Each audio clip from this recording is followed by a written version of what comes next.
नमस्कार सगळ्यांना, मी संगीता तुम्हा सगळ्यांचं स्वागत करते आजच्या व्लॉगमध्ये. तर मी आज जाणार होते दादरला, कारण बरेच दिवस झाले मला थोडीशी शॉपिंग करायची होती आणि प्रतीक्षा माझ्यासोबत येणार होती. तिने तिकीट्स काढलेलेच होते. तिथून मग ट्रेन पकडली आणि उतरलो कुर्लाला.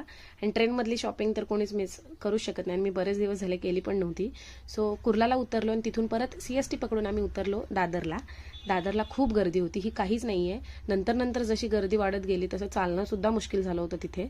आणि मग चालून थकलो म्हणून लस्सी प्यायलो, तिथली शॉपिंग आवरली आणि मग आम्ही परत यायला निघालो. तर स्टेशनवर मला हा मुलगा गदा घेऊन जाताना दिसला. कदाचित त्यांचं काहीतरी कॉलेजमध्ये किंवा बाहेर नाटक वगैरे किंवा फंक्शन असेल. तिकडून जो मटार आणला होता तो सोलायला घेतला सगळा. त्यात छोटेसे हात मला मदत करत होते, जी की माझी अद्वैता, आणि कधी कधी तिची मदत खूप होते मला. आणि मग बेत असा ठरला की खिचडी भात करायचा.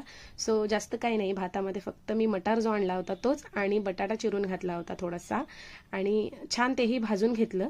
आणि तांदूळ घातले त्यात, तेही छान भाजून घ्यायचे जेणेकरून भात हलका होतो आणि पचायला सुद्धा खूप इझी जातो, छान पचतो भात.